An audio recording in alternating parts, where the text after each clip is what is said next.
Terima kasih Amal sudah mau menerima saya untuk mewawancari Amal di dalam tugas kuliah saya, yaitu Iman dan Nalar dalam memahami Tritunggal Amal. Jadi pertama-tama Amal, apakah Amal memahami maksud dari Tritunggal ini Amal? Tritunggal berarti 3, 1. Iya. Nah, jadi apa itu Tritunggal? Itu Allah, Anak sebagai firman dan Roh. Jadi Allah Bapa, firman Bapa, dan Roh. Nah, itulah Tritunggal. Jadi kalau misalnya dalam jemaat Amal, bagaimana Amal menjalankan arti Tritunggal ini kepada jemaat? Kalau menjalankan agak susah, tapi kalau menjelaskan mungkin bisa. Jadi kan kalau kita mengatakan bahwa Allah sebagai Tuhan Sang Pencipta berfirman. Nah, kalau berfirman berarti mengatakan sesuatu. Sedangkan firman Allah, yaitu Anak Allah, Yesus Kristus, itu adalah firman-Nya. Nah, jadi setiap firman Allah yang ada pada Anak adalah firman Allah juga. Nah, jadi kemudian Roh Kudus itu dari Allah juga. Nah, sebagai penghibur, sebagai pembimbing, begitu kan. Nah, jadi kita menjelaskan bahwa Roh itu ya lahir dari Allah juga, datangnya dari Allah juga. Jadi 3 dia, tapi 1. Menurut Amal, kalau misalnya Amal menjelaskan hal demikian, apakah jemaat langsung mengerti Amal atau memahami maksudnya? Jelas tidak. Itu punya proses memberikan pemahaman yang sederhana, baru ke pemahaman yang agak lebih dalam lagi secara teologi. Tapi kan jemaat kan tidak memahami teologinya. Dia mau bisa dengan perumpamaan dengan apakah supaya bisa jadi jelas lagi. Kalau misalnya jemaat kan bertanya, Amang apa sih maksud dari Tritunggal ini? Kenapa dia bisa 3 tapi 1 gitu? Amang menjelaskannya bagaimana? Kalau kenapa dia bisa 3 menjadi 1, ya seperti yang saya jelaskan tadi. Nah, dia 3, kenapa harus 3? Kenapa enggak 4, enggak 5? Ya memang Tuhannya maunya 3, bukan 5, 6. Nah, jadi itu kan kehendak Tuhan ya. Jadi Tuhan itu sebagai Bapa, sebagai pencipta semesta yang tidak kelihatan. Nah, jadi bagaimana supaya kelihatan? Ya, ada manusia yang bisa melihat. Maka itu bukan diserupakan, tapi serupa dengan manusia. Nah, sedangkan manusia sendiri juga diciptakan serupa dengan gambar dan rupa Allah. Nah, kalau begitu firman Allah yang menjadi manusia seperti yang digambarkan Yohanes itu, ya memang harus seperti manusia. Nah, tetapi kan bukan seperti lagi, memang dia adalah manusia yang menjadi firman Allah. Kemudian roh, manusia ini kan terdiri dari roh, tubuh. Nah, jadi bagaimana dia memahami bahwa roh itu adalah roh dari Allah? Memang napasnya dari Allah. Setiap manusia napasnya dari Allah. Nah, nafas itu ruah, roh.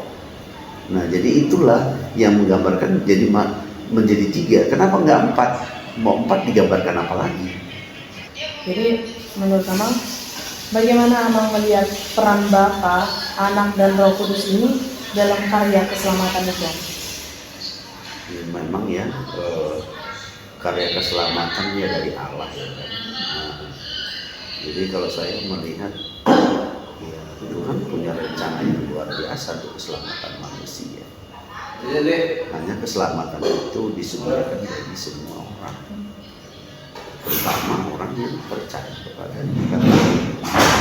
Pasti ada gangguan-gangguan dari si iblis, itu sudah pasti ya. Jadi dan gangguan dari keinginan manusia itu sendiri.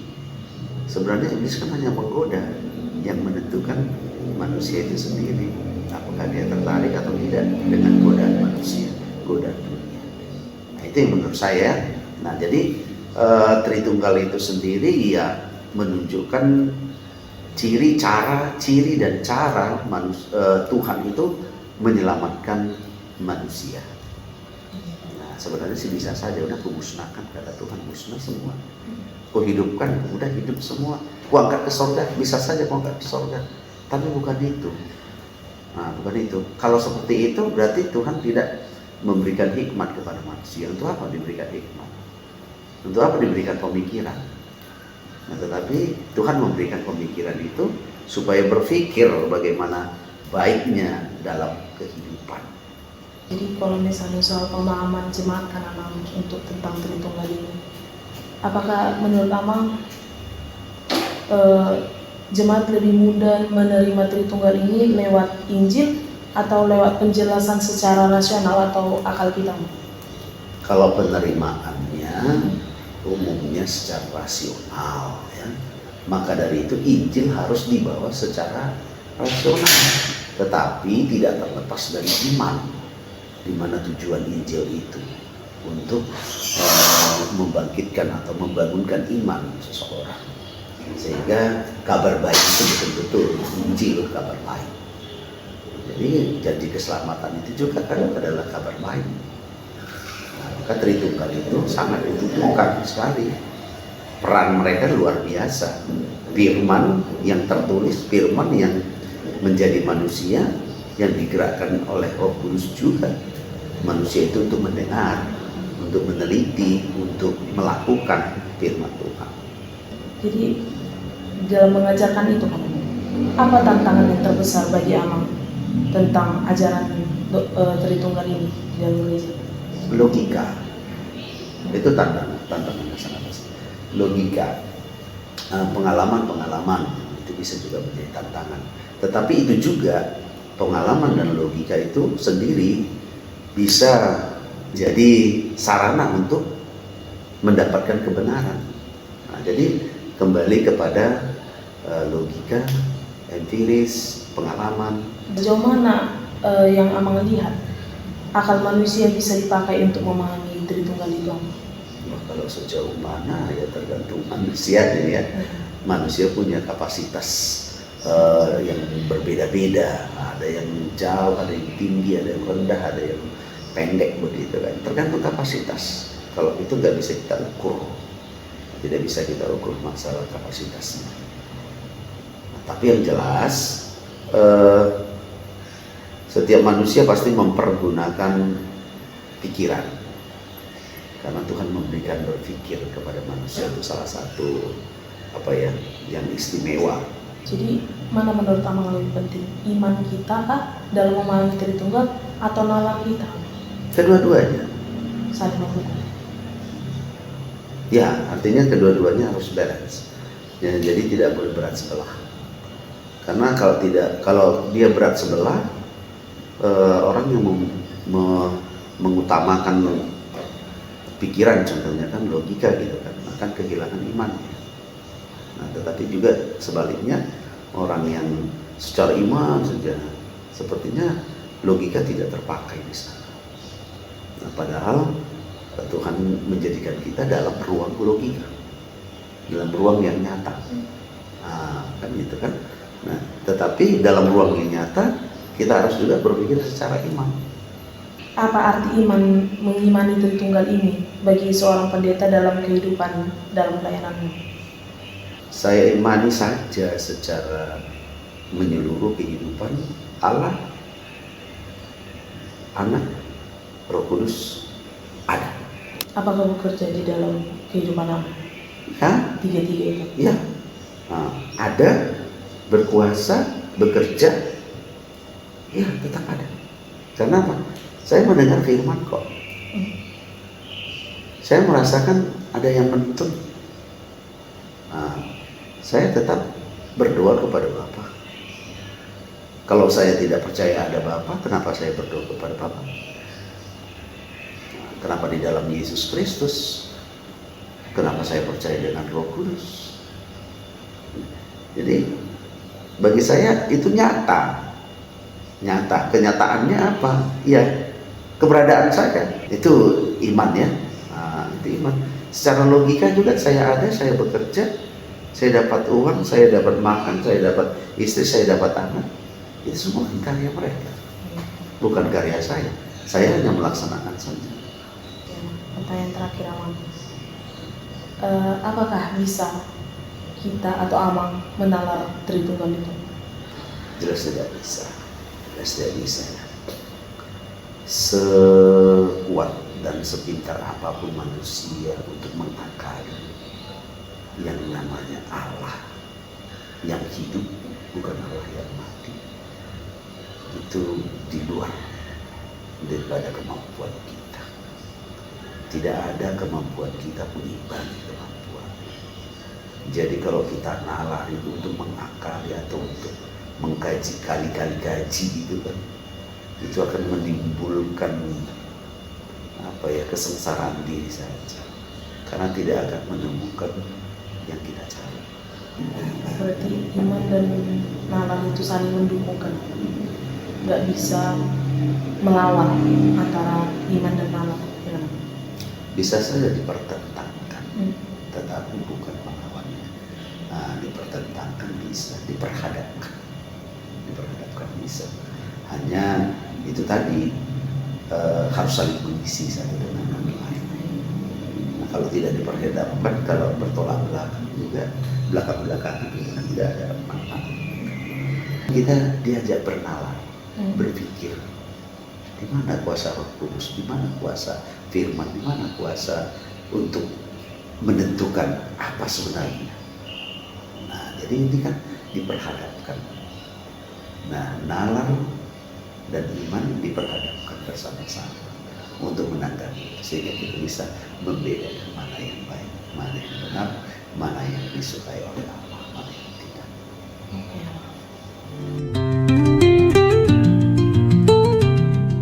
Pertama pertanyaan saya yaitu bagaimana Bapak menjelaskan Tritunggal ini, Pak? Pertanyaan saya bertanya kepada Bapak, Pak, apa maksud dari Tritunggal ini? Bagaimana Bapak menjelaskannya? Maksud Tritunggal? Iya, Pak. Tiga, tapi satu kan itu. Iya, Pak. Tiga tapi satu. Tritunggal hanya ditemukan untuk Tuhan, Allah Bapa, Anak, dan Roh Kudus. Yang ketiga-tiganya ini tidak bisa dipisahkan. Makanya kalau memahami Tritunggalan harus imannya dulu ada. Tanpa ada iman, gak bisa memahami apa itu Tritunggal. Makanya percaya dulu bahwa Tuhan itu adalah pencipta, bahwa kita diciptakan, baru percaya Allah Bapa. Karena manusia itu memakai pikiran dunia, itulah makanya jatuh ke dosa. Karena kasih sayangnya terhadap ciptaannya, buah hatinya manusia itu diputusnya lah Tuhan Yesus Kristus, Allah Bapa itu inkarnasi menjadi manusia. Itu artinya.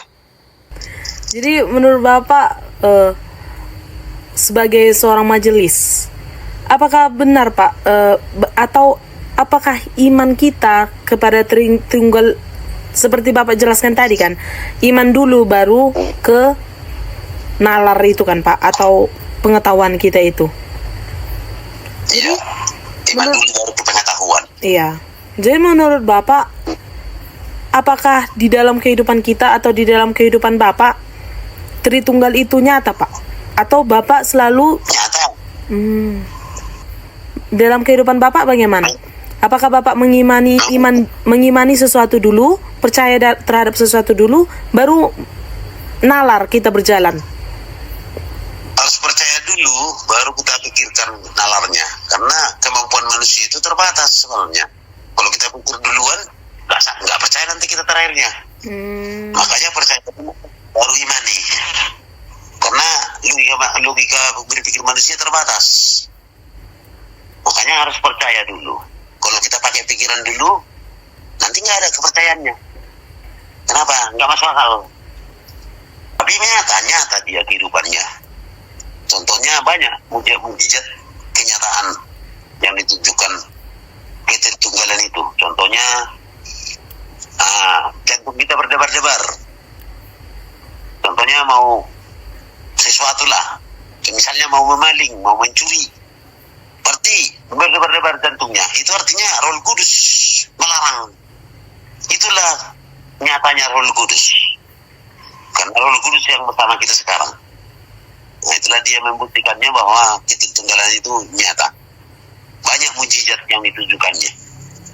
Oke lah, itulah kenyataannya ketritunggalan. Baru alam. Alam itu kuasa Allah, kuasa Allah Bapa. Karena Tuhan Yesus sudah di takhta surga, samalah mereka sekarang. Walaupun dirinya sebenarnya itu. Alam itu banyak keanehan-keanehan. Contoh, di dunia menurut pikiran manusia udah pemanasan global. Pemanasan global atau bisa dikatakan karena pengetahuan lapisan ozon. Sementara Tuhan tahu itu. Allah Bapa tahu, ketritunggalan tahu. Untuk melindungi manusia itu dijauhkannya pada saat inilah musimnya. Dijauhkannya matahari dari bumi. Dari pengetahuannya dari 93.000 kilometer lah itu. Nah, menjadi 172. Makanya musim itu jadi berubah. Itulah membuktikannya bahwa bukan terpakai nalar manusia itu, tapi perlu. Nah, kira-kira itulah dia. Jadi percaya dulu baru dinalarkan, didafsirkan atau dipikirilah. Menurut Bapak, apakah orang Kristen perlu memahami yang namanya Tritunggal ini, Pak? Perlu, harus tahu memahaminya. Kalau nggak dipahami nanti hilang kepercayaannya. Hilang begitu saja, nggak berbuah. Jadi, apakah menurut Bapak satu masalah bagi jemaat Kristen kalau misalnya tidak memahami yang namanya Tritunggal ini, Pak? Apalah masalah? Cuman kalau nggak dipahami, ya bisa dikatakan kekristenan ikut-ikutan, nggak mendalam. Itulah mau yang murtad atau pindah agama. Kalau nggak dipahami, itu resikonya. Tapi kalau dipahami, dia dipelajari, dia makin kuat imannya. Nah, kalau nggak dipahami, itulah yang lari ke Kristenannya, jadi ke agama lain yang tidak mengenal Tuhan Yesus lah. Nah, sia-sialah dia, percuma. Jadi menurut Bapak, bisakah kita sebagai manusia atau sebagai orang Kristen kita berpikir secara logika tentang Tritunggal ini, Pak? Nggak bisa dipakai logika kalau ketritunggalan. Nggak ada logika manusia di situ. Kalau pakai logika itu mengandalkan pikiran. Sementara kepercayaan nggak boleh mengandalkan pikiran. Mana masuk akal manusia Tuhan Yesus lahir dari darah Maria? Kira-kira gitulah. Kalau logika kita kan, logika manusia itu kan kebetulan terbatas. Logika manusia itu terbatas, kemampuannya terbatas. Nanti ke pikiran, ke ilmu pengetahuannya diandalkannya. Jadi nggak bisa dipakai logika. Harus percaya Tuhan Yesus tadi lahir dari darah Maria, inkarnasi Allah Bapa. Kalau dari logika manusia mana mungkin anak darah Maria masih perawan mengandung. Kan itu dari logika manusia. Nah, itulah dia jawabannya. Makanya nggak bisa dipakai logika untuk kepercayaan. Harus percaya, baru pengetahuannya perlu ditambah. Tritunggalan tadi biar makin kokoh imannya, biar makin kuat. Jangan dipakai logika. Berarti Pak, apakah tadi kan Bapak bilang iman dahulu lalu nalar? Iya, nalar. Berarti dia iman kita yang mendorong nalar itu untuk memahami sesuatu ya, Pak? Iya, betul. Karena kita percaya baru kita nalarkan, kita pelajari keabsahan menurut kemampuan manusia. Harus percaya dulu. Nah, jika manusia atau jemaat itu tidak percaya, Pak, tapi tidak memahami, bagaimana menurut Bapak? Tidak percaya tapi memahami. Tidak memahami. Tidak, tapi percaya. Tapi percaya. Kenapa? Memang pada umumnya manusia kayak gitu, belum memahami, percaya aja. Makanya Tuhan pun ya percayalah, kan itu dia ajak terus sampai sekarang dari sejak zaman dahulu kala. Dia ajak terus biar manusia itu makin mengerti kehendak Allah, makin mengerti, makin dipahami perintahnya. Karena manusia itu nggak ada yang pernah, bisa dikatakan manusia itu 5% pun belum bisa melakukan kehendak Allah, belum bisa. Kenapa? Dipengaruhi nalar-nalar tadi, dipengaruhi dia sehingga nggak bisa pun. Nah, itulah keterbatasan pikiran manusia, dan itulah tingkat imannya. Jadi itulah yang dituntut Tuhan senantiasa sampai sekarang. Jadi menurut Bapak, apakah seorang pendeta perlu paham tentang nalar atau sekedar paham saja? Harus paham sebenarnya. Paham sekali. Karena dia harus paham betul. Paham betul. Kenapa? Karena dia pelayan, biar dia mampu menjelaskannya kepada orang yang dilayaninya. Walaupun yang dilayaninya susah kali memahaminya. Makanya terus dilayani. Nggak bisa habisnya. Nggak ada bisa-bisa. Kalau habis-habisnya udah istirahat. Iya. Nggak perlu lagi pelayan-pelayan. Jadi, apakah Bapak benar atau menyaksikan di dalam kehidupan Bapak tentang bahwa Tritunggal ini sebenarnya adalah kasih Allah kepada kita sebagai ciptaannya? Iya, betul. Apakah Bapak merasakannya sendiri? Iya, merasakannya, udah aku bilang tadi. Contohnya kita mau melangkah. Kalau memang karena sayang dia dilarangnya kita pergi. Langkah kita pun tersendat-sendat. Tapi kalau kita teruskan, di situ yang ada kecelakaan itu. Bahkan nggak beruntung lah. Makanya selalu kalau mau berangkat kemana, berserah kepada dia. Percaya dulu di perlindungannya. Makanya kepercayaan tadi yang diandalkan. Percaya kita, berdoa. Pasti banyak rintangan cara dia untuk melarang kita kalau karena sayang. Contohnya, ketinggalan entah apa sesuatu di rumah. Kita ambil lagi. Sengaja itu untuk dilupakan kita. Sementara kalau kita teruskan tadi, di situ banyak orang kecelakaan. Kan banyak kesaksian gitu di Yesus. Oke. Nah, itulah contohnya.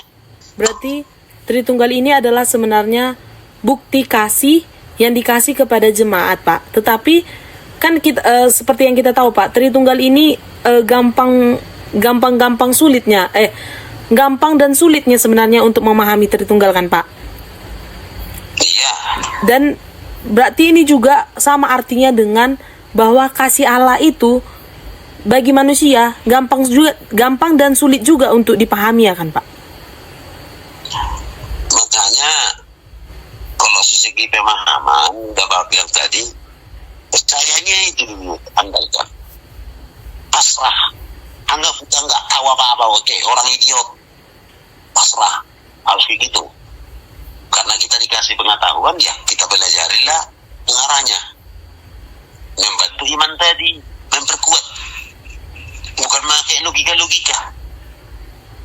Kalau kita pakai logika, nggak masuk akal. Bertentangan, contoh.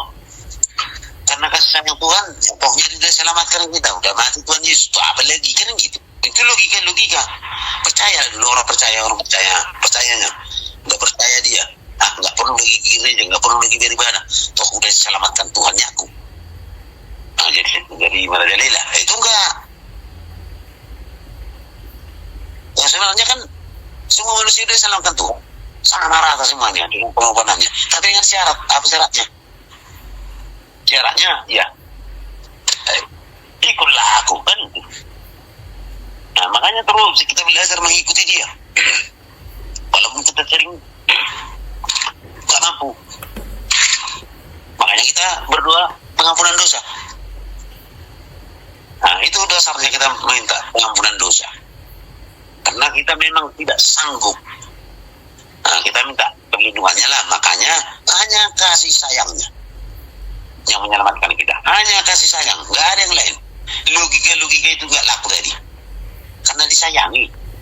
Karena udah sayang dia, maka ya kita pun kita menghargai sayangnya itu, ya tunduklah dan percaya apa yang diperintahkan. Contohnya jangan mencuri, misalnya itu, jangan kita mencuri lagi, jangan bersaksi dusta katanya. Karena itulah yang dikehendakinya dan itulah perintahnya. Mungkin tadi pertanyaan dari tadi kan Bapak kayak lebih menonjolkan bahwa kita lebih mementingkan iman kita daripada nalar kita. Nah sekarang Pak, pertanyaan terakhir mungkin yang bisa saya berikan kepada Bapak. Kita tinggalkan dulu bagaimana kita mengimani, ya kan Pak? Kita lebih berpikir sekarang ke nalar. Apakah Bapak bisa menalar atau tentang Tritunggal ini Pak? Cuman aku bilang harus memang iman duluan. Oh. Kalau salah nalar nggak bisa. Karena cuman aku bilang, kalau kita bicara Tritunggal, mana mungkin 3-1, 3-in-1. Itulah kalau menggunakan nalar. Harus percaya dulu, kita pelajari bahwa Tritunggal itu benar apa adanya. Dan benar, saya bilang. Kalau kita pakai nalar-nalar, ya gak masuk akal lah. Iya Pak. Gak bisa lah, gak bisa. Harus percaya, baru dari kepercayaan itu mari kita belajar lagi untuk memperdalam dan memperkuat kepercayaan itu. Oke Pak. Berarti gini Pak, percaya kepada Tritunggal kan Pak? Kita percaya bahwa kita mengimani tentang kasih Tuhan itu atau kasih Tritunggal itu di dalam kehidupan kita. Dan nalar itu digunakan untuk menjalankan atau menyebarkannya kepada orang-orang yang di sekitar kita itu Pak. Apakah Bapak setuju dengan itu Pak? Setuju, aplikasinya itu. Mengaplikasikan. Kalau tadi aplikasinya, iya. Oh, oke Pak. Pengaplikasian lah itu, pembuktian kepercayaan itulah nalar. Contoh orang yang perlu ditolong, ya tolonglah misalnya semampu kita. Nah, itulah karena yang percaya bahwa kita percaya ya apa yang kita berikan itu sama dengan yang memberikan kepada Tuhan, kan itu. Iya Pak. Kan kepercayaan itu. Nah, ya Tuhan pun kan nggak perlu tahu kita, nggak perlu kita tuntut, tapi ditujukannya. Oke Pak. Digantikannya langsung. Wah itulah. Oke. Terakhir ada pernyataan seperti ini Pak. Tritunggal itu bukan hanya sekedar ajaran, tetapi teladan hidup untuk kita jalani. Apakah Bapak setuju dengan pernyataan ini Pak? Ya setuju. Oke. Memang pas dalam hidup. Oke Pak. Makanya tadi saya bilang tadi pengaplikasiannya lah. Kalau kita pikirkan kenalarannya, mengaplikasikannya, membuktikan, menjalankannya lah. Oke baik Pak. Oke Pak, sekian dari pertanyaan saya Pak.